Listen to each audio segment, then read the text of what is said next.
Live, I think. Yeah, we're recording. Yeah, Jake is recording the call. There we go. We're in. We're live. We're live. There we are. Fantastic. So, to anyone who will be watching, hi. Obviously, this is going on my channel. I'm Jake from the Jake Brown Collection, and I'm joined with Steve. Do you introduce yourself? Yes, so cheers, Jake. My name's Steve Davies, and I'm the face of Live in History UK. It's probably the easiest way of saying it. So you've had the channel up for about a year or so, haven't you? I think. Yeah. Yeah. So I mean, officially it started with the Tik Tok account back in January this year.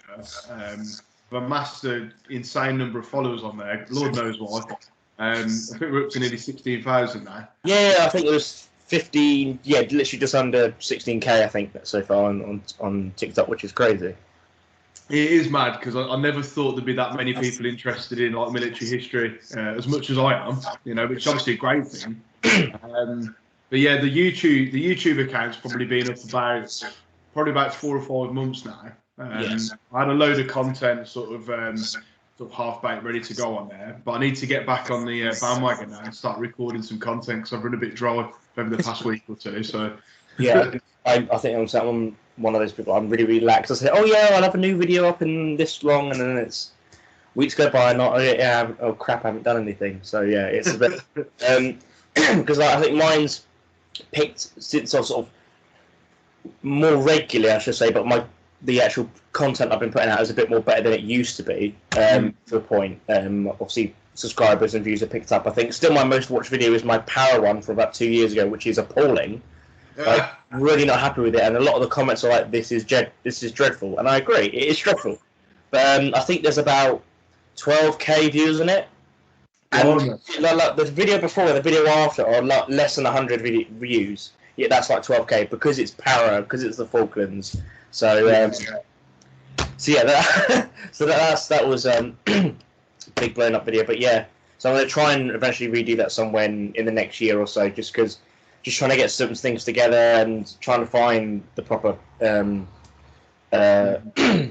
smocks, etc. for that. It's a nightmare, absolute nightmare, especially with the paras. It's like it's an absolute minefield, isn't it? To be fair, so social media as well. When you put videos up on YouTube, you can put the most interesting, articulate, and factual video as possible on YouTube, and it will get 5 views. If you put something up that's sensationalist on there, or a little bit, close to the knuckle, it will get like 1 million views, and it's just like, it's crazy. Because I'm trying to think my next view one, I can't exactly remember. There's a few decent ones, and like my one I did about Royal Engineers with 1st Airborne with Arnhem. That didn't get many views because with some of the footage I used, which was from IWM, but it was claimed. So it's literally still got about 10 views. That's it. And it's like I spent so much time on that bloody thing. It's amazing frustrating when that happens. It really is. I mean, I've been trying to use all the music I use on my videos and the content. I try and film all the content myself. Yeah. And then the audio, I try and like either purchase the copyright for that video, or try and use like a free sort of piece of music so you don't fall foul of that whole copyright nonsense. It's because I think some of the music I used on the video was from A Bridge Too Far. So price.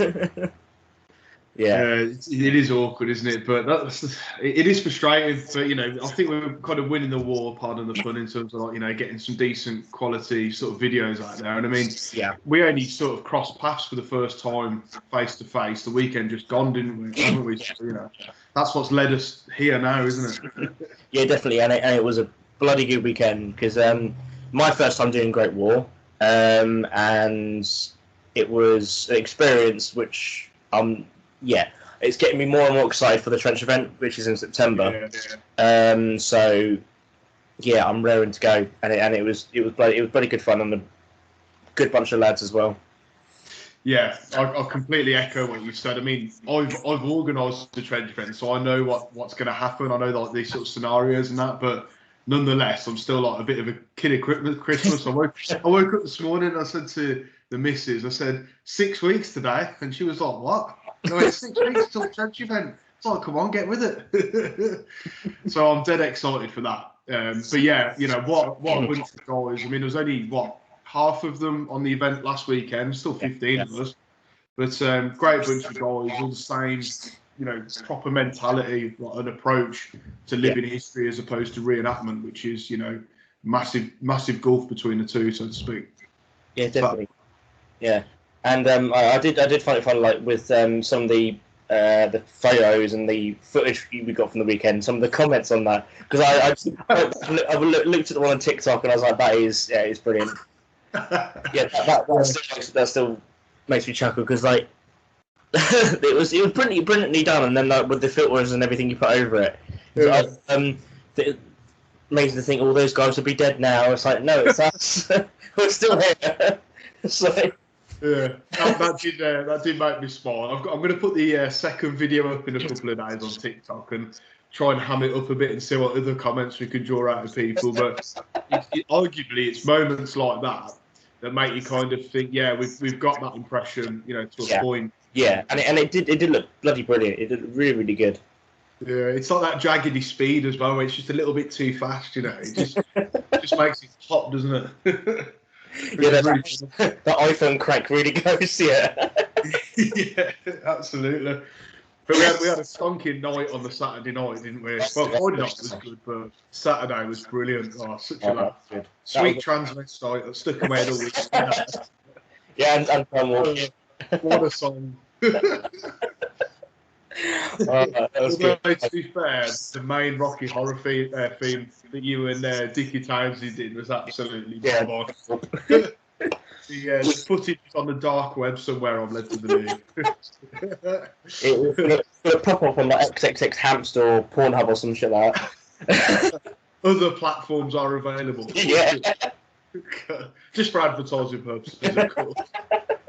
But that was exceptional doing the time. So you probably may find it.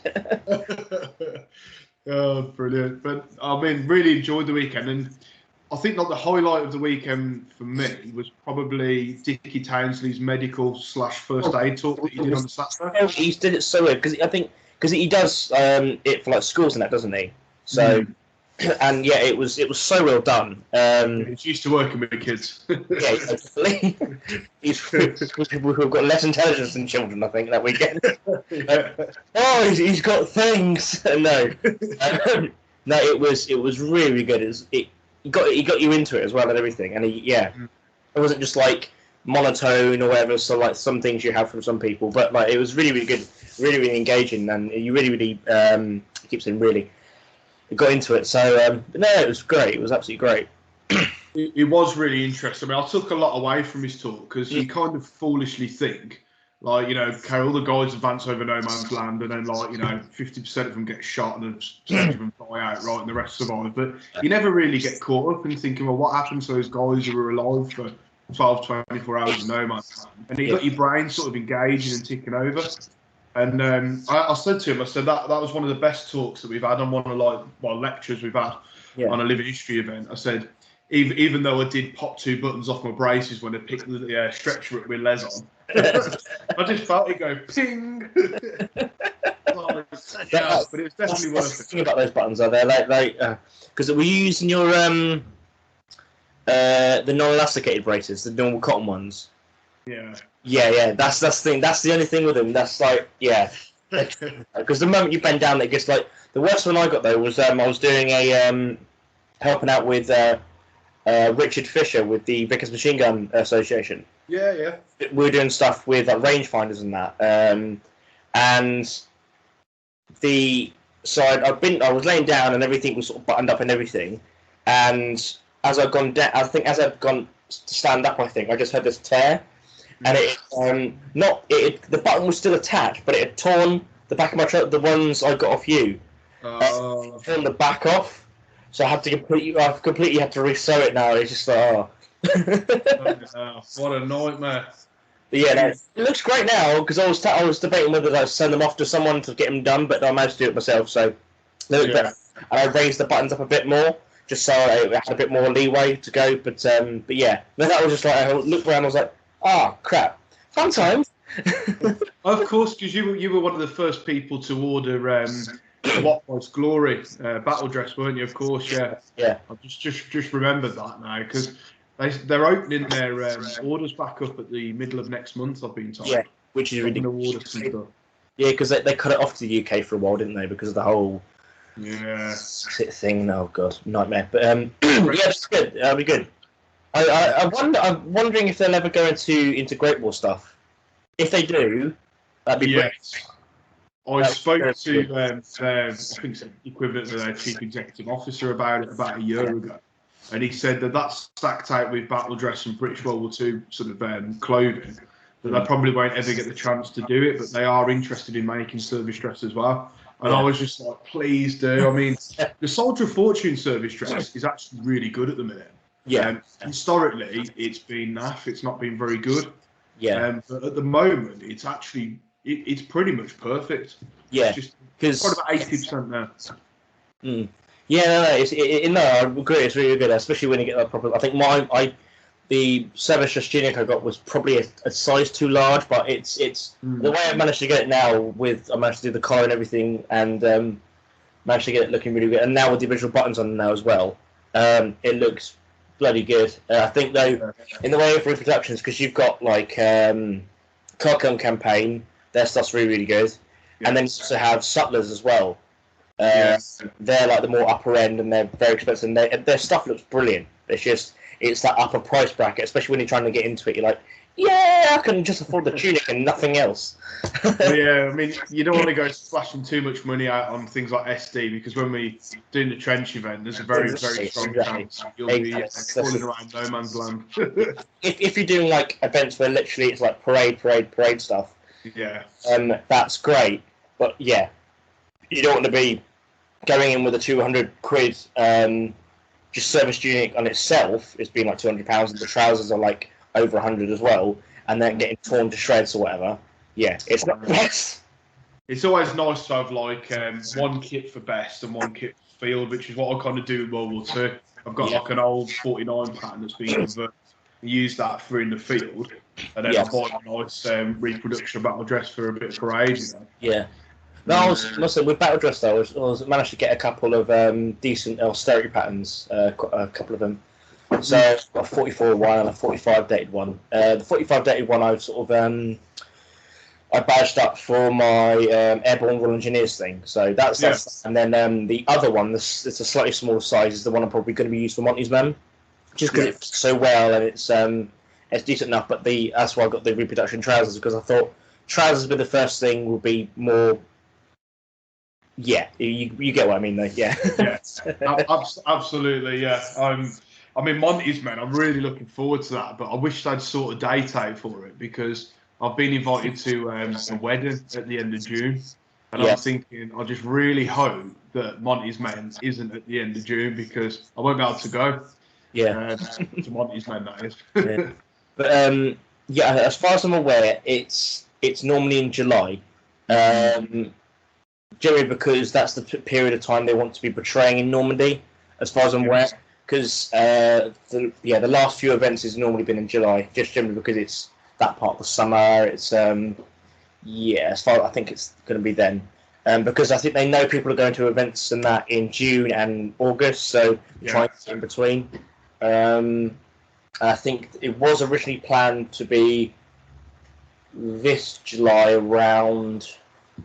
I remember around the 20th, roundabout. That's sort of like the weekend in July normally. That sounds about right. Hopefully we'll hear some news, because being the small world it is, we are actually in the same section, aren't we, as well, which is pretty cool. That's going to be really cool. That was how we sort of got first talking about it, because I had contacted you through the business, through Reenactment Supplies, and then you went, are you getting stuff ready for Monty's men? I was like, yeah. And he was like, oh. And then vice versa, and then we found out we're in the same section. So, oh, brilliant, awesome. That was brilliant. What a small world that was. But the only thing is now, people have been stuffed with commanding the Bren group in our section. So I'm like, ugh. It's like one of those things. You'll do it for the good of the section, but it's a bit like, oh, I really wish I wasn't doing that. But it is better than being the Bren number 2 and looking at all the extra mags and blooming Bren barrels. Yeah. That's Joe Bristol's job now. No, I've done that before on a couple of like events and that, and it's just it's probably not, let alone being the number 1 in the Bren gunner section, but yeah, being the number 2 is just a pain in the ass. Yeah, it is. It's a real blooming nightmare, to put it bluntly, being a number 2. I'd rather be the number 1 or just a standard rifleman. I think you've got it made for you, just being a rifleman on the event. The best way to be. Loving it. I think Mika's like Officer's Batman or something like that for our platoon, which is really amusing. So I don't quite know what he's going to be up to on the event, bless him. Just carry around like a pot of tea and a packet of sandwiches. It's quite ironic. He could do with the carer himself, really, rather than him looking after someone else. As well. Say again, mate. Is Mika doing it as well? Yeah, Mika's in our platoon. He's in HQ. Oh, yeah, he is. Because I saw his name. Yeah, I know. Oh, bloody hell. Yeah. It's a small world, Jesus. Just thankfully he's not in our blooming section, because I'll say it in jest, of course. But we've got Joe Bristol in our section. Oh, that's good. So we kind of know everyone. So. Yeah. Oh, brilliant. Yeah. Because I've got a friend of mine. What's his name now? A friend, and I forget names. I'm rubbish with names sometimes. Yeah, so am I, Dave, as well. I'm terrible. Yeah, I've got a couple of mates who are in the section as well, which is great. But no, it'll be a bloody good event. Really, really good event. It will. I mean, they've got what, 200 people taking part, and then they've got. Is it a Centurion tank that they've sorted as well? Cromwell. Cromwell, that's the one. Yeah, close but no cigar. Yeah, Cromwell tank too. So that's going to be pretty mega to have that rolling around. Yeah, definitely. Pretty good. Sorry, I'm being an arse. Go away. He's just he's disappointed to weren't winding you up. Yeah. Oh dear. No, I just get home from work and I get told to go away. Brilliant. You have to get your own back. But yeah, I'm not. I think they've got a few things. Done before you get home. Yeah. Okay. I'll leave you alone now. Excellent. This is going to be fun to edit on YouTube. Oh, sorry, you're recording. Yes, I'm recording. Oh, sorry, I didn't know that, otherwise I wouldn't have said anything. Action. Brilliant. Just and scene. Take one. But oh god, the dog's going off now as well. Everything's happening. It was happening. I know they've got I think a Churchill as well. I think I'm not too sure because there was videos put up on the main group about like them testing the piece of machine guns which they'll be putting in the Churchill. So I was like, oh, okay, so we might have one of those with us, possibly. I think we might have some Royal Artillery stuff with us as well. But yeah. That'd be awesome. I think there's going to be a couple of Jeeps kicking around that have a medical element as well. So it's going to be things happening, which is going to be pretty awesome. But we're supposed to be doing an event in September, aren't we? It's the weekend after the trench event. Yeah. They've got. I think. Actually, no. I think it's the same weekend. Oh, is it? Oh, I think it's the same weekend. Because I remember them putting it up, and I was like, "Yeah, I'm at the trench event that weekend, so can't do that." Give me 2 seconds. Just got to let the dog out. Yeah, no problem, mate.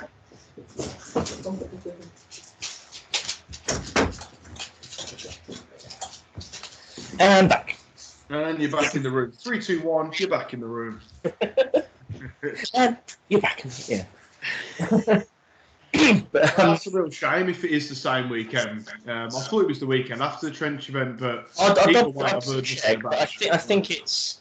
Yeah, I'll double check, but I think it's the same weekend as far as I'm aware. Because I remember thinking to myself, I can't go for that reason. So because I'd already booked off the time for the trench event before they sort of said about this thing as well. So, Yeah. I tell you, I love the trench event. I tell you, it's going to be one of the best events of the year. I think. I'm really, really looking forward to it. Obviously, I've got the inside angle on it all. I won't spill the beans. Don't worry, I'm not going to spill the beans. Let's get him drunk and get him to tell us. We will get it out of him some way or another. It's going to be awesome. I mean, the fact that everyone's got Section 5 as well. We've got Vickers going. We've got the Lewis. Everyone's obviously, got rifles. We've got flare guns as well. So it's going to be pretty cool, man. Yeah. That's really, really. I can't remember. We haven't, because I know last time you guys had, was it a 13-pounder? Was it an 18-pounder? It's an 18-pounder we have. But they're not coming to this event. They can't make it. So, shame. Which is a shame because it would have been great to have them along. But they said they might come to the next one because we're going to do 1917 on the next event, which will probably. I don't think it's going to be next year. I think it'll be the year after. Yeah. Because of Monty's men being next year, we're a bit like, well, you can have too much of a tactical sort of thing, so we'll probably put it back until 20. What year will it be? 23. Yeah. Instead for 1917, then another couple of years, and then we'll do 1918, then, which will be a really interesting event because that'll have to almost surely have to be over open ground rather than trench. Which is going to be really interesting. That'd be brilliant. That'd be absolutely brilliant. Like, I'm trying to think like areas you could probably use for that. Probably you could probably use places like Longmoor, for example, down in Hampshire, because you've got the village, and it could be sort of dressed up as almost sort of wartime kind of thing. You got the village there. You got separate things there, and you got the open spaces, etc. And you've got the deep woodland as well, so you could use places like that if possible as well. So we're going to have to get our thinking cap on because that is going to be the the hardest one to organise without a doubt. Yeah. Because obviously where we're going, we're static in just one location. Yeah. We're starting a static location, so that's great. But for 1918, it's going to be like, it's going to be free moving. It's going to be a rolling battle. That's bloody awesome. That'd be amazing. That'd be absolutely amazing. But it will happen. Me and Pete will organise it. We'll do it, but it's just a matter of time. But proper lot. I wish the trench event was next weekend because all the admin's out the way, all the organising's done, everything's paid for, everything's done. Nothing's going to go wrong, is it? So it's going to be cracking. But I don't think I need to buy any kit either, which is a great positive thing about it. Yeah. Yeah, apart from me, I need to buy everything. What's on your list to buy then? Well, I need to get some things narrowed down. I need to, especially for like bets going forward, especially if we get like 1917 and 18. Need to get into like the SBR. I need to get some more things along that lines. It's just the little things here and there. It's just trying to get the little things right. It's still got a way to go, but I'm on the road to getting it somewhat as good as I can. So it's just a case of the funds permitting. So absolutely, of course. Well, it goes without saying, and I'll tell you what, you really amazed me when you told me it was your first Great War event that you've ever done as well. The weekend just gone, I was gobsmacked. Couldn't believe that. Yeah, because I've had a few little bits here and there, and I've always really liked the Great War. I just never really got into it just because it was most of the events I was going to were World War II, and then in the subsequent years Cold War orientated, and I even had more like World War II German kit than like way more World War II German kit than I did have British Great War. So that's something I went into for about 2 years as well. Just going full on into like I'm going to do Gebirgsjäger. That was a big hole of dumping money into. So isn't it always the same when you have an impression? Oh, good. It's like getting all your funds and just pushing it off the edge of a cliff sometimes. Oh, good. Yeah. Well, thank God I haven't got into roadie kit. Otherwise, I would be bankrupt, I think. It'd be fast going that way. I have to get a mortgage just to get kit. Well, some people do take women loans out to get kit, and I just think, it's terrible going down that route. Yeah, it sounds like a great idea until you have to pay it back. Yeah. Oh yeah, that's the thing. It's not always nice to have free money as people think it is, but yeah, you do have to pay it back at some point. So it's not a wise investment, that's for sure. It's crazy. It's just like just trying to get little bits here and together, and then I've been trying to focus on like the small kit. That's why I months ago I bought a lot of pocket fillers, etc. I got and the paybook and everything. I got those ages ago before I got any of like the uniform, etc. Because I thought I'd get those because they're the easy bit to find, and then I can sort of look into more things. And then but yeah, that was a nice thing to sort of start off with actually. Yeah. Because then at least I have something to put in the pockets, and they're just like, oh no, I've got kit, but I've got like literally it looks empty. It looks Because that's the thing that always sort of irritates me about like doing like, and I've seen people do Second World War stuff, etc. Like empty pockets, empty pouches, like nothing in the haversack. I'm like, yeah, what's the point in wearing it? There's nothing worse. It really grinds my gears. That does. Yeah, I think that's the main thing. What irritates me sometimes about when watching like TV productions or films or such, and it's just like, oh no, like they're going like, I've seen like Great War One when the BBC did their I think it was My Great War or My First World War thing. It was like the 3 episodes they did. So they did about Fusiliers in 14. They did, I think, the Manchesters in 1916, and then they did the Tank Crew, weren't it? Tank Crew, yeah. It was really, really good. But then like in the 1916 one with like I think they were the Manchesters, like they were going over the top with like their large packs on, and there's nothing in it at all. I was like, no, it is really frustrating. Yeah, it was because they got a lot of the kit. They got really, really good because they had like the leather 14 equipment on. It looked really, really good, and then it was just all like it was all empty. I'm like, what are you doing? Don't no. See, that's a whole like can of worms that can be opened with like accuracy in historical films and productions, and it's so. I mean, I've been on a queue and I walked off the set of one this year. Yeah, which I won't name for any impending lawsuits or anything like that. I did one day with them, and I just thought this is just ridiculous. It's like they're poking fun out of historical personalities and making them out to be people they completely weren't. Oh god, yeah. Which I'll talk to you in private about. I can't really say anything about it because I'm bound by contract. But I walked off. I was supposed to do 5 days with them, and I managed one day, and I was just like, "This is ridiculous." And one thing I can tell you is, we were given our uniforms on the first day, and we were portraying July 1941, North Africa. Okay. Yeah. So I get my officer's service dress in a tunic, and I look at it, and I see some medal ribbons. I think, Distinguished Service Cross and military medal, fairly well decorated, and then underneath that was the North African medal ribbon, and I was like, interesting. Yeah. What period do we do this again? Oh, July 1941. That was given 1943. Yeah, I'll take that off then if we, for historical accuracy. Oh no, you can't take it off. And I was like, well, it didn't come in until like late 1943. Yeah. And then, that was basically where we started from, and then it just went rapidly downhill. Yeah. And, I just thought I can't be a part of that. But that's where people like Tash Gillingham come in, and they're absolutely brilliant at what they do. And they say, well, you either do what I say, or we don't do it basically.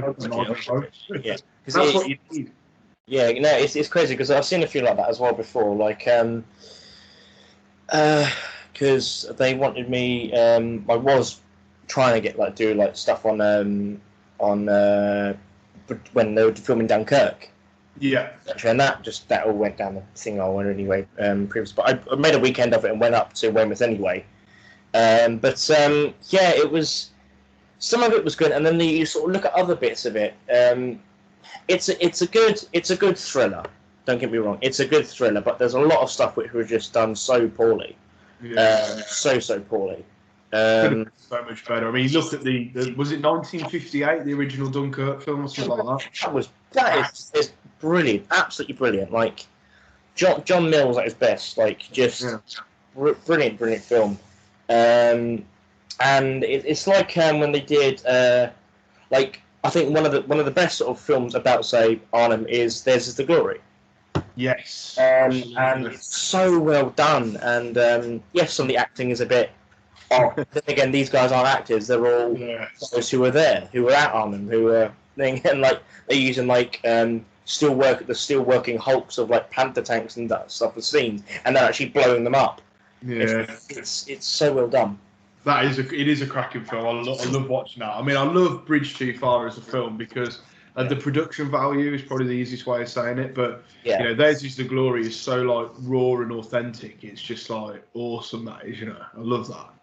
But you kind of think, well, all these old films, I wonder if they could, you know, put them into like colour, you know, in the near future, and how much like better would they be? You know? Yeah, because that's why I always like. I managed to get a copy of the colour version of Longest Day, because most of the time it's just in black and white, but there is a colour version, and it makes it look so much fresher. It makes it because even it was done in 1960. Yeah. 2, I think, or 2. I'm not entirely sure actually now. But yeah, it was done in black and white, but there is a colour version out there, so and it does make it look much more better. It really, really does. Like I'll have to see you for a copy of that. Yeah, I'll see if I can burn a disc or something. But don't get me wrong. Like some black and white films look brilliant, and they look better in black and white. But it's just a perspective thing, really, with certain films. Yeah, I mean, it's like the future generations. I mean, you show future generations, well, even the current generation, you know, a black and white film, and it's just like, oh, you know, whatever, you know, a black and white photo, there's nothing to it. But like when They Shall Not Grow Old come out, I mean, you kind of had like the sort of latest generation look at it and go, wow, this is amazing. It's real, you know. These people actually are in full colour and they can talk and all that sort of stuff. And it's such well done. And what's his name? Who directed it? Peter Jackson. Peter Jackson. Thank you. It did such a good thing, and I wouldn't mind getting hold of maybe some of the other footage, because I know he went he wasn't always able to colorise everything, but like he got given a bunch of other footage which he's then digitally remastered as well, to make it more cleaner, etc. And I would love to get hold of that if possible. Yeah. In the future, because then it's like it's been slowed down to a realistic pace. It's been improved. They've touched up as much as they could. And then even then, there's still like glaring errors with that. You know, talking of historical advisors. I mean, you look at like the Blanco on the goals, well, the webbing. There's no Blanco on the webbing. Yeah. You know, things like that, and you just think, oh, you know, if someone was in there who had like, you know, arse on the kind of mindset or research about, because I did see that, and it did surprise me because he has a huge Great Wall collection, like huge, like he has like several aircraft as well. It's like it's insane. So I'm surprised something. I think it's one of the things. I think at the end of the day, I'll take it for what it is. Sometimes I think with it. But like, what was your opinion on 1917? I went and watched that at the cinema the day it came out, and probably the easiest way of putting it, I think it's a fantastic film that's really, really well shot. But as soon as he crosses that bridge, it becomes into the realms of fantasy, shall we say? I mean, you kind of, at that point is where it lost the hook of it had gone. And I just kind of thought, well, I've lost my interest now because this is getting a bit farcical. But everything before that point, I thought they did a pretty good job of this. You know, they've had a good stab at it, and it's fairly authentic. You know, by most film standards. But as soon as he crosses that bridge and after he's taken that sniper out, I just think, you lost me there. Yeah, because then you get into like the running through the town bit, and I'm not a major fan of that. But I mean, one of the first periods I ever did was Napoleonic, and I still do it now. But whenever you think of the Napoleonic period, you always think of Sharp. Yeah. And Sharp is a bit like what Band of Brothers is to the American Airborne of World War II. Yeah, totally. So it's a bit like people will watch that and then read the documentary, or in this case, the film or series, and think that that's real. And as a Napoleonic living historian, that always used to really grind my gears. But I kind of had a light bulb moment one day, and I just kind of realised that, I wouldn't be doing Napoleonic living history if it wasn't Sharp, because I grew up with it, probably like yourself. So that is a real great way of people getting an interest in it and then furthering it and getting them involved in living history. So I actually took it for what it's worth and thought, well, actually the entertainment value is bloody good. The historical accuracy bit, is probably not as important in the main respect to things. But hey ho, it does its job really. I think that's the same. It's the same with like say people who do like American Civil War. They watch films like Gettysburg or Gods and Generals, or watch. Is it Ken Burns? It's not Ken Burns. No, that's the Vietnam War.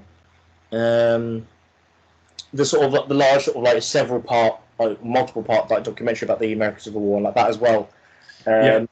Gets people into that, and then like you have the multiple films about the Vietnam War who get people into Vietnam reenacting. Yeah, I think I completely agree with you. That has its benefits in way of like it's good entertainment. It's historically based, but may not be historically accurate. But it gets the interest in there to the point where like it's. But the thing is, it just means we can go back to it and then nitpick it as much as we want because it's fun. So that's the best thing about it. Is like you got into it because of that bit of media or book or TV show, film, etc. But it gets you into it to the point where like, and then you can look back on it and go, that's wrong, that's wrong, that's wrong, that's wrong. But you still appreciate it because it's good entertainment.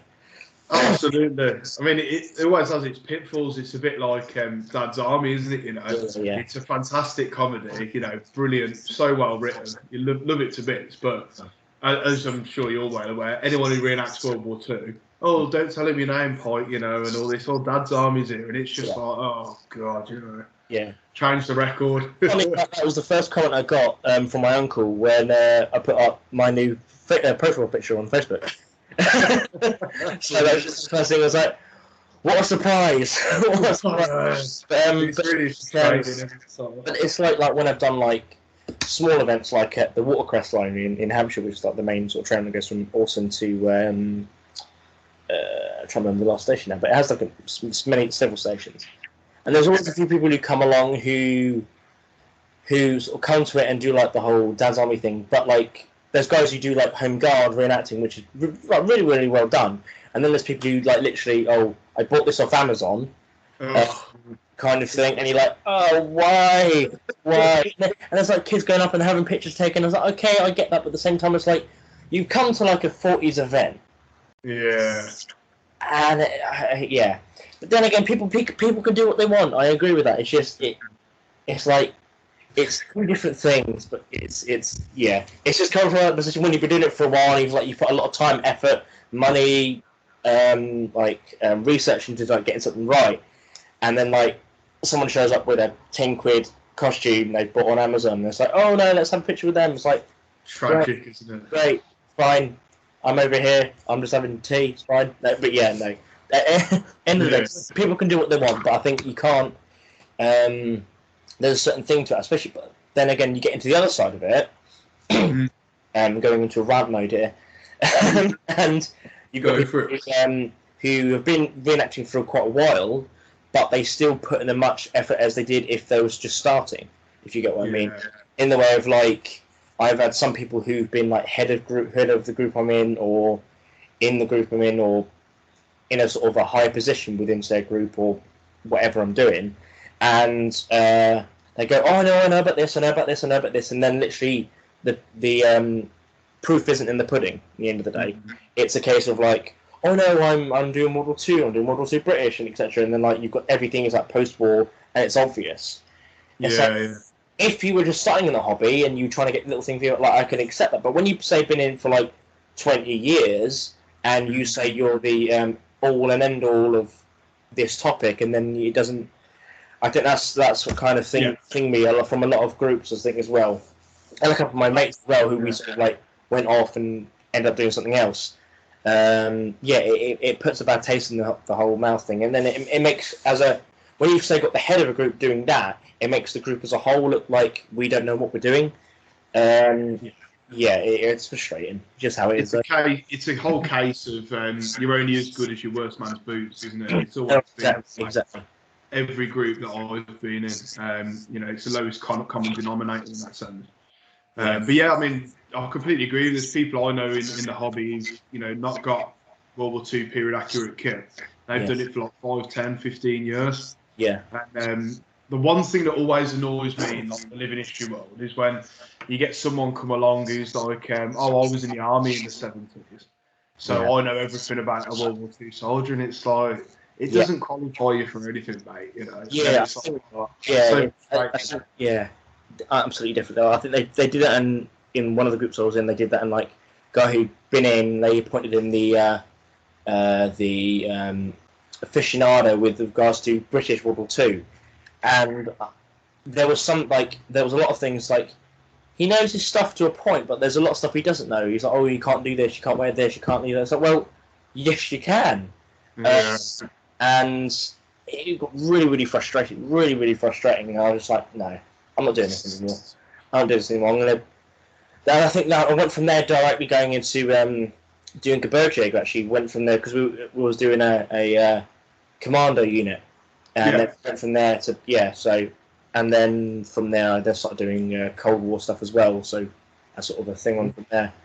But it's there's always people like that, and like in anything from work to hobbies to lifestyle or whatever, there's always people who rock the boat, who say, oh, I know this, and then that's not the case. It's like I personally don't claim to know the ins all and outs all of everything, but like obviously, but like with anyone, but you try to at least have an idea, and I try to do in anything I do, I try to be as accurate as possible.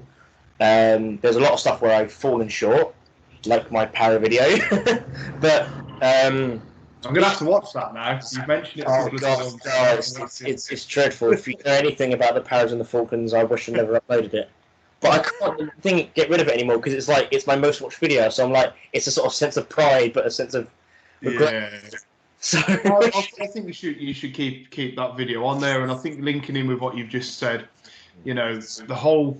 It's like a journey, isn't it, living history? I mean, you don't just like hit the ground running. You have to learn things along the way and be open to constructive criticism and push the boundaries along the way. Take on some people's advice, ignore other people's advice. You know, that's what gets you to where you are. Otherwise, you become one of those people in 20 years' time where you're wearing, you know, quick release pouches for Arnhem, you know, things like that, which is what I saw when I went to the Black Country Museum a couple of weeks ago. They always say that it's really hard to get your group in there. I've tried to get the Oxford books in there quite a few times. You know, and I like to think we're quite a good group, you know, as far as, living history goes. And they always say, well, you know, we don't know you. And I think, well, fair enough. But the quality of some of the groups... If they never get you guys on, they're never going to know you. So that's the thing. Yeah, it's a bit of a catch-22, isn't it? But I'm kind of glad that we don't do it because I've been there the past couple of years and... Yeah, there's guys doing like I don't know the name of the group. I wouldn't name and shame them, but there's some guys doing like what I presume is British Airborne at Arnhem, and they're wearing completely unblancoed webbing. They've got 3-4 days worth of stubble. Some of them have got beards. You know, they've got modern shaped berets on, and they've got the boots. You know, rather than ladder laced, cross laced. And I just think, it's just little things, guys. You know, just spend like 10 minutes sorting your impression out. Blanco this, do that. Absolutely. Absolutely. It's like with, as I was saying about like the railway events I've been to several, like the Blue Rail Line, Watercress Line, and some other places as well.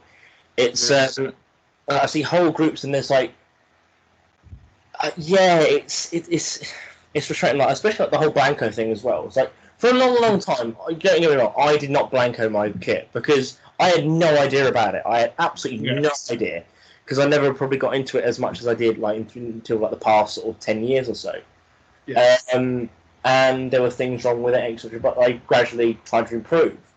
But I think when you're an established group and you all collectively like just go throw the book out the window and go, oh no, we're going to do what we want to do. It's like I get that to a point, but at the same time, it's like if you're going to do it, at least try to do it right. To a point, especially when like with anything like that, if it be World War II, World War I, any period, if it be military or not military, there's a thing where you just got to go like you have to have at least a set of standards. If you're going to do this and you say, oh, we're doing historical reenacting or whatever, you got to try and make it at least you're gonna. I keep saying, but like you got to try and at least get it somewhat on point, if you know what I mean. Yeah. Then say, just go, oh no, just do whatever. It's like, well, it kind of defeats the whole point of doing it in the first place. Absolutely. I think one of the saddest things in living history is that there's always, a plethora of people who are very quick to say, you're doing that wrong publicly, do it like this, that isn't right.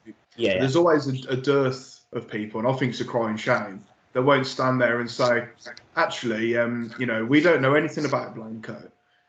You obviously know quite a bit. Can you tell us what we need to do and how we do it? Yeah, and I'm quite a big fan of that. If I don't know something, I'll say to someone, well, if you know a lot about it, tell me about it and teach me, educate me about it. And I think it's a real shame that there's not enough.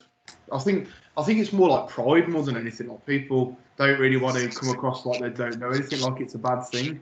Yeah. It's actually a really good thing, collaboration and that sort of stuff. So maybe that comes into it somewhere, but it's nothing worse than when someone comes up to you and goes, oh, that beret's not right. Oh, you can do the shave, and stand closer to the razor next time, and this isn't right. You haven't blancoed your kit. And you just think, if I want to know that, I'll come and ask you. Yes. Otherwise, don't value your opinion. Just put people's backs up. Oh, absolutely. No, I've had a few like that. Like when I first sort of started doing things like that, and I had people do that to me, and I was like, it puts you off. It puts you back up. I think anytime I've sort of like, if say someone's joined our group or I've been at an event and I've seen someone like, normally with people who are on their own, mostly with people who are more sort of like. Who you can tell who've just got into the hobby as well. Yeah. You try to be constructive and you try to be polite as possible as well, and you want to help them. And like this is why I've found it great with the YouTube channel as well. I've had people contacting me on like how to help with certain things, where's the best place to get certain like kit or uniform, etc.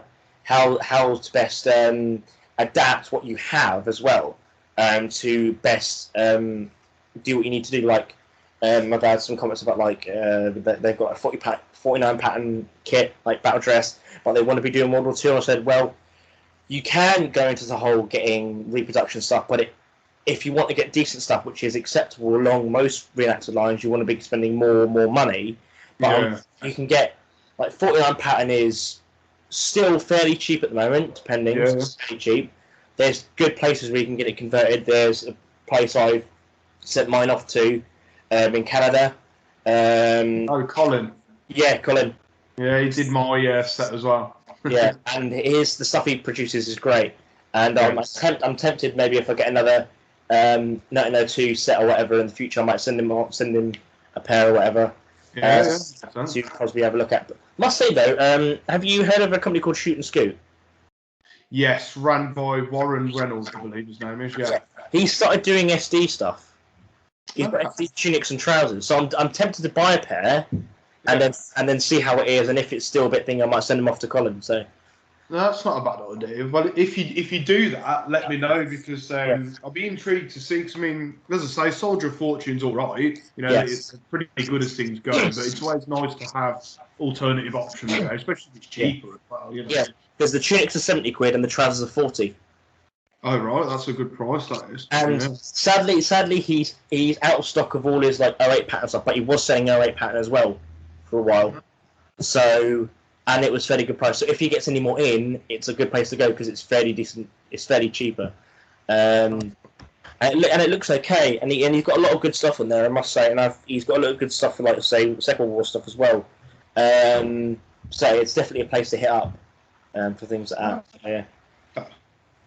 I'll have to check that out in a bit. I'll have to watch this Falkland Island video first. Oh God! On your channel, and then I'll go and have a look on there. Please be kind. Oh, looking forward to it. But I think the main comment excuse me, the main comment I get throughout most of my videos is about my tics, because I've got like mild Tourette's and that. And one of my main tics, sometimes when I'm filming a video on my own or whatever, I start coughing, so my tic starts up. And it's always like, oh, stop smoking, or like, oh, that's really, really annoying. It's like, well, I can't help it. Thankfully, there's some people now who are coming to my support, coming to my aid, going, he's got Tourette's, leave him alone. Yes. So that's one of the main things. Yeah. So it's like, I'm not answering this question for the 15th minute time. I can't. Someone else, please. I'll tag you in. Just go. Someone else take over. Get a couple of moderators on there. I'll have to check that Falklands Islands video out actually. Just for the crack later. I've got a TikTok live plan, so I'm going to do that shortly. Have some dinner in a minute, and then crack on from there. But definitely. And I will be hopefully. I'm off again on Wednesday next week, so I'll be able to do the video for that. Ah, excellent, mate. Yes. Have you opened it yet? No, I haven't yet. I'm going to open it probably during the video. So, yeah, there we go. If you can just see. There we go. Excellent. So, the lovely man you're seeing on camera sent me this thing, which is a 24-hour ration pack. So, for me to try out, and I will be doing a review on it. I will be brutal if it is terrible. Yes, please do. Absolutely. Yeah, no, because I watched your video when you did it, and it actually looked really, really good. Really, really good. So I'm very excited to get into it and give it a try, because I haven't actually opened a ration pack or had anything from a ration pack in a long time. So especially because I know there's companies out there who do them as extra, but I think this looks probably one of the better ones I've seen. I think didn't Ramsey help you with this? I think So and Ramsey is. I would say the godfather of rations. He's certainly the followable knowledge rations wise. If you want know anything about rations, he's the one to think about that. Yeah, I've watched a few of his videos, and when he's helped Simon from the Run From More channel with things like that as well. Yeah, just amazing. Wealth of knowledge. So Ramsey is an absolute legend, and he proved that Saturday night. That's for sure in the bar. But that's a story for another time. Oh, gotcha. But yeah, I'm really intrigued to see how you get on with the ration pack because it's a bit cringe when people say it, but it's made by reenactors for reenactors. It's I'll sell it as a non-edible sort of pack, but it is totally edible. Yeah, just for any food hygiene people out there. But it is as close as you'll get to the real thing. Even the wrappers are the correct sizes and the writings are the right colour, and the block of meat is genuinely dehydrated as well. Yeah. So that it's actually brought together with a proper, beef dripping and marmite. So it tastes pretty interesting, mate. Trust me. What are you retailing these for? So I charge £30 for the box with the full contents. That's not too bad. That's the full in price. Yeah. So when I'm watching, I've been set this free of charge by Steve, so I will be honest as I can. But yeah, from what I've seen already, it does look really, really good. So hopefully I'll get into that on Wednesday, and then we'll see how it goes. We'll see how it goes. Be as critical as you can. Everything's constructive. That's for sure. But my battery on my laptop's dead, pretty much dead, and I haven't got my charging lead down yet. It just started to flash up saying, "Charge me." Well, we'll go on for a little bit longer, and then I think we'll wrap it up in a bit. But I think with September coming round, I'm really, really looking forward to it. And then obviously on the weekend just prior, we went through what our the sort of situation is round about what sort of period we're sort of doing. So obviously we're second month into the summer offensive, etc. And so we got a bit of background on that, which is really, really good. So Rob did a fantastic job last time when we did our it was Lose we did last year, which was really interesting. We did it as a North Staffords, and the way he researches it all and sets the scenes brilliant. Yeah. And it's always we know because we're interested in the period, but a lot of people think that the Somme just happened on one day. Oh, okay, yeah. And, it ground on for months. Many people say it finished in October, but Peter Bart, fantastic. So yeah. Yeah, but he says it's more December time. That's how long it ground on. Yeah, basically, yeah. Exactly. I think that's the thing as well. There's this, especially with the Great War, and especially around the Somme specifically. There's this whole mythology, and there's all this sort of they said thing kind of thing. We should never have fought there, etc. There's so many conversations about the whole lives led by donkeys stuff and all that all that jazz, and it's just like Ultimate so completely different to that. You have no idea how, like, it's. Most of that stuff was like boiled over in the interwar period and then the 50s and 60s. Yeah. And then perpetuated more with the Blackadder series. Don't get me wrong, I love the Blackadder series. Yeah. Perpetuated so many myths. So many myths. Like, no! And again, don't get me wrong, it's so well done and it's hilarious. But yeah, it does perpetuate a lot of like very, very bad, very old stereotypes about the Great War, which are... There's some truth in it, don't get me wrong, but like there's a lot of like stuff which has no like link to reality whatsoever. Because the thing like the Somme offensive happened as sort of a joint thing with the French to help the French because they were fighting Verdun, etc., etc., etc. And like, yes, there were extremely high casualties on the first day, but this battle wasn't the first day. It went on for months. It was success and defeat. It was advance and retreat, etc., etc. But a lot of and it was a massive. It was a very costly learning ground, but it was a learning ground nonetheless. To the point where literally the British Army in 1918, in my personal view, were the ones who were able to beat the Germans in the field. Yes, I agree with that. By the time in 1918, the French were exhausted. The Americans hadn't barely really arrived yet. There's only a couple 100,000 in the field. The British Army were the ones who were advancing to the German border. They were defeating the Germans in the field. British and Commonwealth troops, I should say. Because by that point they were the best ones. But then again, it's things we forgot by 1939 again. We had to relearn them again because that's how war happens. That's how war goes. It's kind of unlearning and then relearning stuff constantly. But yeah, I think like you see it in 1917 with like Arras and then Passchendaele and then further on, and then going into 1918 where like the British Army and its Commonwealth, like Australia, New Zealand, Canadian troops, etc., and Indian troops, are learning how to fight the war. And you really see that in other theatres, like in Mesopotamia or Palestine, where like British and Commonwealth forces are facing against Turks and winning very effectively, especially in 1917 going onwards. So it's one of those things which is forgotten, and I think being able to do that within the trench event in September, and get a feel for it. Like I've been in like when I've been at events, I've been in like groups when they've had a trench, so I've been through it, etc. And it's brilliant. But like you never like, it's a case of like living in one for more than a couple of hours. It's going to be a couple of days and getting the feel for it. And yeah, so it'll be really looking forward to it and a really eye opener to how it will be, and I know like you and Pete have really put like a lot of effort into that. Probably a lot of sleepless nights. Probably. Yes, we've been down and visited the location twice, which is a mammoth journey in itself. So I'm sure you'll find out. But trying to get we've got 30 guys taking part on our side. Yeah. I'm not going to spill any beans. There is an enemy, however there isn't, because it should be kept that way. There's only me and Pete who know. Yeah. It's the great boogeyman on the other side.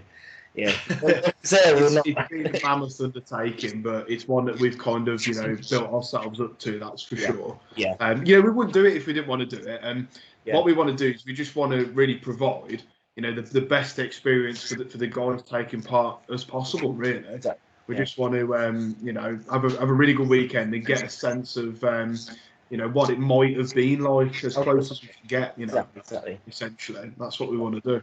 Exactly. So it is going to be really interesting. Get the odd rat, it'll be perfect. It's going to be interesting, the weather. As long as it's not baking hot or absolutely battling it down. Yeah. Anything between those two is great, but, we'll just have to put up with whatever's thrown at us in more ways than one. Them guys have to deal with it in all weather, in all manner of horrors. So we'll have to go through the same, or try to at least anyway. But I think if from when we us guys like do maybe like 1917, I think good to have maybe the hoses on full. If it's in Passchendaele. If we're not knee deep in it, it's not correct. that's one of the main reasons why we chose where we're going, because not only is it an amazing venue, but it's actually in on the Kent Downs, so it's dug into natural chalk, which is the same as obviously the Somme as well. So it's going to just add that extra layer of experience, the experience to it. Definitely, because I think the guys whose land it is on, I think they did a they were in a video for TV, their other sort of like part channel. Have you seen that? I think. I don't think I have actually. I'll send it to you because they did a full interview and there are a bunch of guys there and I'm trying to remember his name now. What a historian. He's done a lot of in the past. Andy Robertshaw, maybe. Yes, I think it was Andy Robertshaw. Yeah, because I know Andy like built like a church in his back garden as well. Yeah. And he went there. Very understanding wife. yeah, because it's awesome. And if I had a garden, or well, my own garden, I should say, and it was big enough, I would build one. To the distaste of everyone I live with. Well, my partner anyway. But so no, and he was there, and they did a video for that. I'll send you the link to it. Actually, it was really, really good, interesting, because he talks to the guys who own it and why he built it, etc. And it looks bloody awesome. It looks absolutely awesome for what they've done. It's just something, maybe not a once in a lifetime thing, but a once in a long time thing to do. And if I ever get to do it again in that sort of thing, absolutely. Jump at the first sign of it. So so I'm really, really looking forward to it, mate, and I really, really appreciate you guys being able to organise this. So so looking forward to it. Well, as I say, we do it for a reason. I just hope, and I'm sure everyone will really enjoy it, because life's all about experiences, and I do like public events, but private events are where we thrive. I think it's where we get that kind of, we have a yearning for knowledge and understanding, and it's those kind of events where we sort of flourish and we experience these things, and we can to a degree sort of sympathise with the guys who have been sat in a trench where it's been raining all night and it's like 4 degrees. Okay, we're not going to have ammunition shot on us or shrapnel. Well, with any luck, we won't. But we'll quite understanding. I don't know what the other side are armed with, but it's definitely not sharp and through. But it'll give us that unique understanding that most living historians will never ever get that close to it. Oh, good, yeah, definitely. Yeah. I think that's a lot of the feeling of, say, like, it's one thing, like, say, if you read a book or watch a film, etc., but like it's understanding, like, the actual, well, at least trying to experience to a degree what it actually was like. And I think that's why, like, I like historians like Andy Robertshaw, because he's done it so many times and he's tried to build it and etc. It's like some other historians who I won't name, who just say, oh no, this and that, and then they've never lived anything, and they have some things they've collected, and then like no, it's completely inaccurate, and it's like, well, you should know these things, but like, it's one of those things, and I think it's a great thing to do if, like, anyone who's watching or whatever does reenacting, try to do something like this. It's not like you typically follow like the private battles or anything like that, which is like you're just firing blanks in the woods.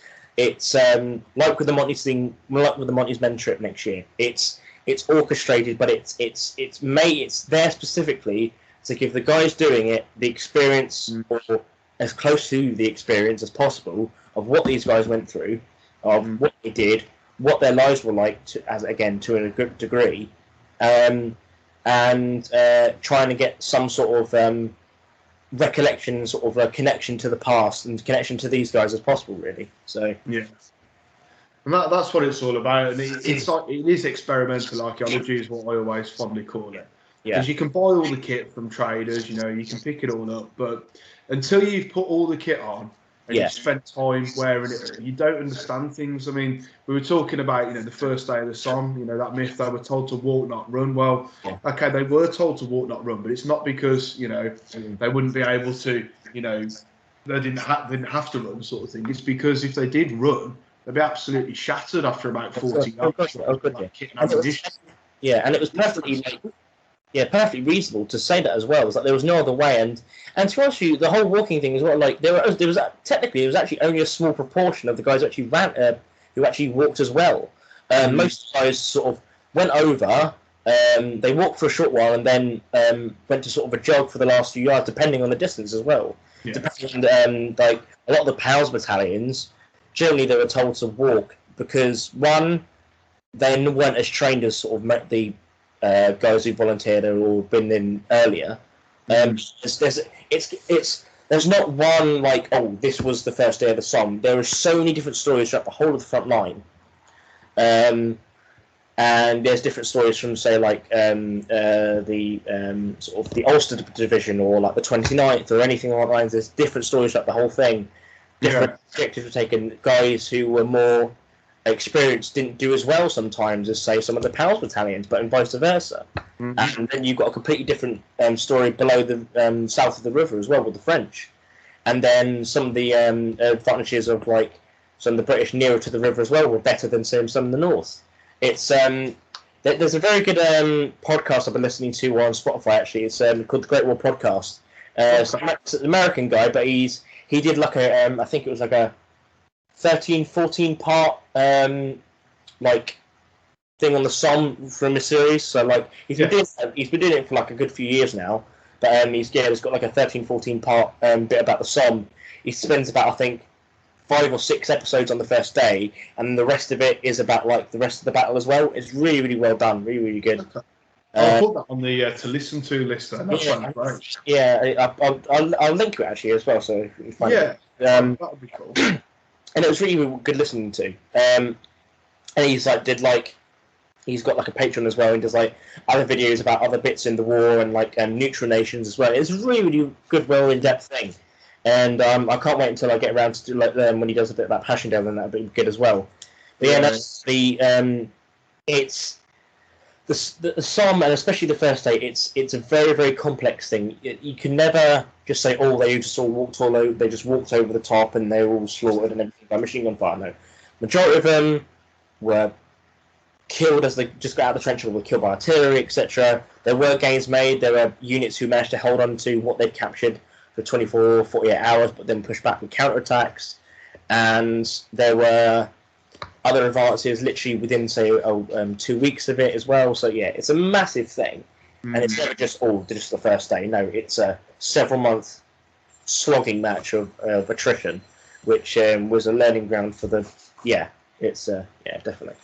Absolutely. Well, it's where they learn to apply their trade, so to speak, really. It was a proving ground, and it shocked this sort of senior ranks into, sharpening up their pencils a little bit when it comes to planning, the future operations in late 16, early 17, and it paved the way, really, for the formation and all that sort of The film sort of shows like the first sort of proper, like, combined arms sort of thing. I think it was the offence on the 19th of July, I think it was. I'm trying to remember the actual dates now, but I can't remember. He was a general. I think Plumer. I think it was Plumer. I think it might have been Plumer. I'll have to double check that, but I think it's Plumer. Right. So one of the first sort of like archetypes of like the proper combined sort of warfare was on the Somme, and it went and everything was orchestrated like with the conjunction with the artillery, with the Royal Flying Corps, the infantry, etc. With the mining companies, etc. It was so well done, and the objectives were literally bang, bang, bang, and like and the way it was orchestrated was brilliant.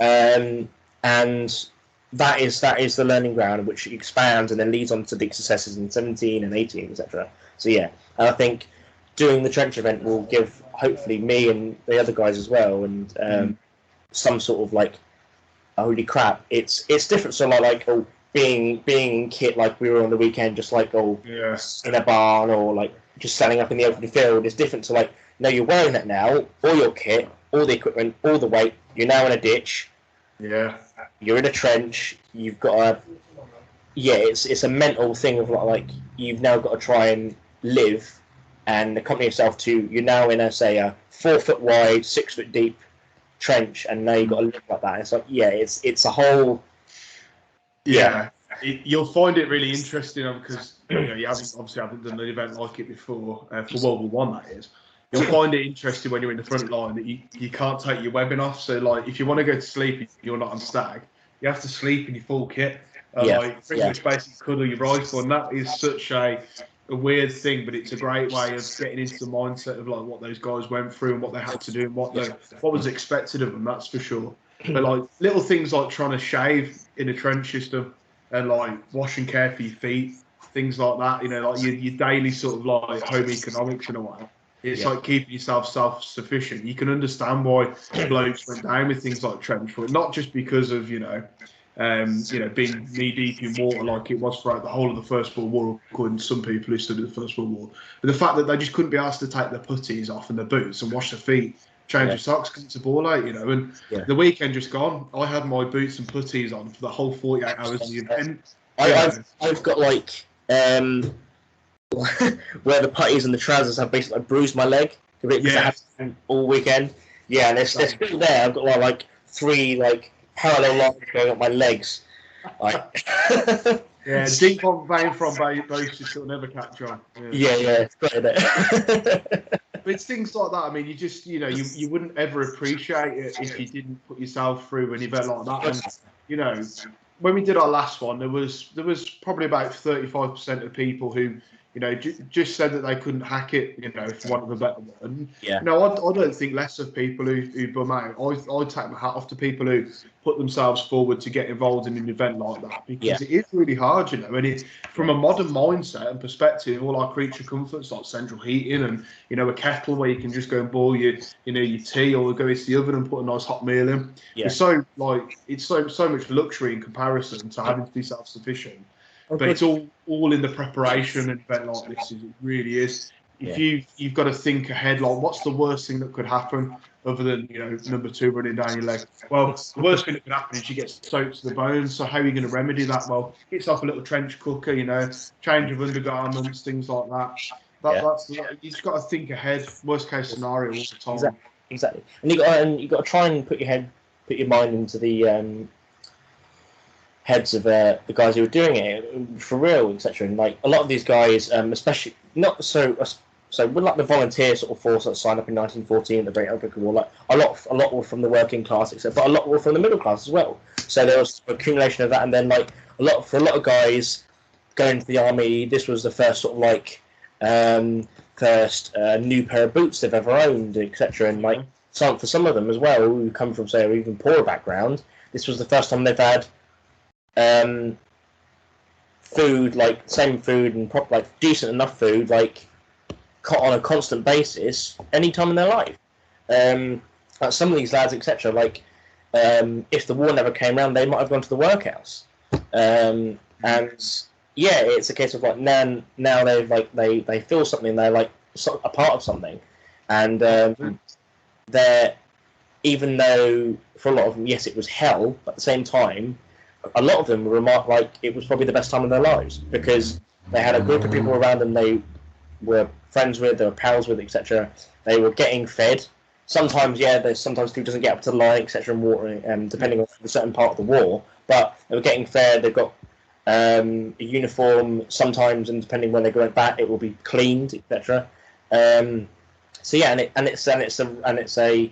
sort of regime of like which they haven't had that sort of structure in previous life before. And their life sort of improved for the better in a way. Especially came out the other side of it from that, and I think there's always a case of like, the food was terrible and all this sort of. Well, to someone from like 2021, it does, but for a lot of them guys, it was decent enough. A lot of them have been familiar with the same sort of food when they're at home. So going in the army, it was like, it feels like home. So. And a lot of contemporary accounts from the period as well echo that, and they actually, a lot of the guys say, and I think it's on They Shall Not Grow Old, one of the chaps actually says, it was a lad's holiday, that's what it was. It was a bunch of blokes together, and things don't change, only time changes, when like the weekend we just had with everyone, you get a bunch of blokes together, you drink as much beer as you can, you have a really good laugh, no one falls out. You enjoy yourself, and it is like a lad's holiday. It's like lads on tour. Exactly. It's bloody brilliant, and like Yeah, and it's just that whole sort of the whole camaraderie sort of comes to it, and it really really does work. And yeah, and it's something you sort of you savor those moments for, really. And it's especially like in a hobby like this with reenacting, etc. It's something I've always wanted to get more and more involved with. Yeah. Because it's all, as like you said before, it's you do a lot of public events, and it's great. Don't get me wrong, it's good, and it's good trying to educate people and when they ask questions, etc. But it's all the same when you're in a tent with all your kit out front. There's a little like rope fence thing stinging you off from the public, and they come over and ask you questions, and that's the weekend. And you might have a bit of a drink in like the beer tent or the beer hall that night, and it's good. But at the same time, it's not really like. I think you probably get what I mean. It's completely different to like saying like doing the actual job these guys did, or reenacting the job these guys did in that sort of way. Absolutely. So definitely. It'll give you an insight that money can never buy. You know, you could go and do a degree in history, and get a master's degree in it, but you'll never understand what it was like for the standard infantry soldiers sat, on the front line in 1916 without, doing an event like we're doing, really. Yeah. As I say, the only thing that's going to be any different is that there's no genuine shrapnel or bullets flying around, which of course is a great thing. But exactly. It wasn't all about shell and shell fire and machine guns going off all the time. That was actually, in most cases, a very small part of it. The big part that really draws me to it is how the guys functioned on a day-to-day basis, how they cared for themselves, what food that they ate, the improvements and advancements in kit over the duration of the war. Exactly. These are all things that are incredibly important. And until you've got that kit on yourself and you try it on and you understand what it's like to use it, experimental archaeology, you'll always stagnate as a living historian, that's for sure. Exactly. It totally. So it's that whole sort of goes back to that sort of people don't understand with the army or with any army really, yes, especially within the First World War and Second World War, post that as well. It's that hurry up and wait kind of thing. Yeah. Literally, it's like it's 95% mundanity and waiting around, and then 5% excitement, thrilling, action, which lasts for about 30 seconds, and then it's back to mundanity again. And it's like, it's that constant thing, and because I think that's what people think about the Great War or World War II, whatever. People think it was constant firefights and all this sort of stuff. It's like, not really. Like, it's weeks, days, sometimes weeks, sometimes months of literally like doing the same thing each day, getting up, especially in the Great War, stand to, stand down, etc., and then stand to again in the evening, and then go to bed, and then repeat that day on day out day, and then, especially with the British Army, with the way they function, they had it very well put together in the way of like you spend maximum on average about 4 days in the front line, and then back in reserve trench, and then probably back behind the lines, and then repeat. Because you don't want to be in the front line all the time, because that's not good. That's what happened with the French Army in 1916 and 17. You'll have a revolt. So you'll end up with a very bad thing. So I think that's what happened to the Germans as well. They were keeping guys in the line for weeks on end, and it just went bad and bad and bad and bad. So, but yeah, it's always really interesting to me to watch people when they come on these events, just to see, because although everything's relative, but it's always nice to see how people normalise in these sort of conditions. I always find it really intriguing, and there was a fantastic series that was on the BBC back in the early 2000s, which Taff Gillingham was involved with, called The Trench. I don't know if you've ever seen that. I think so. Yeah, it was originally a 3-part series, but they only ever had 2 parts of it. Oh. And it's effectively about 20-30 blokes platoon put together from all walks of life, from the same local sort of area, and they're trained up as a Great War soldier, and they're put into front-line situation and then brought off the line and put back in. And that is a wicked series, but there's never been any DVD release of that, and you can't watch it online anywhere. But I've actually got some links to both episodes. Private links, so I'll send them to you after this. Oh, thank you for that. No, I think I recall something vaguely to that, but if you can, that'd be brilliant. That'd be absolutely brilliant. Yeah. It's really interesting. It'll give you a good sort of flavour and insight into kind of what to expect for our event in a way, I suppose. Not that it's going to be the same, but it just sort of wets your whistle, for want of a better expression. So. Oh, definitely. Because I think that's why I really love the several series of Bad Lads Army and things like that. Yeah. Stuff which isn't exactly correct about it, but to really give especially in the season 2 onwards ones, because the first series was just general population, but obviously then it became Bad Lads Army after that. Yes.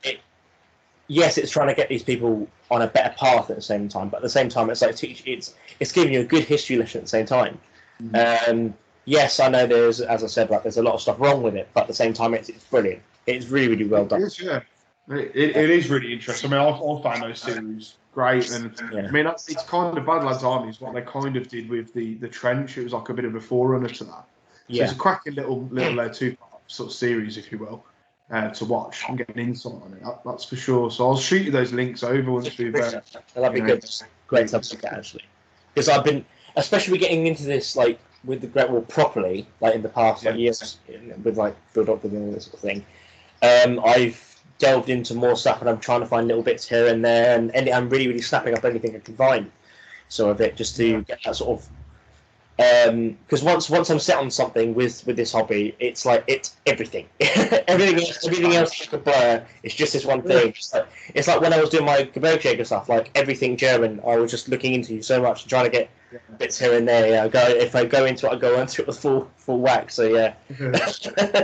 Well, it's the best attitude to have, throw yourself in at the deep end, that's for sure. Get yourself stuck in, and it's that hungerness and willingness to learn is a lot of it. Yeah.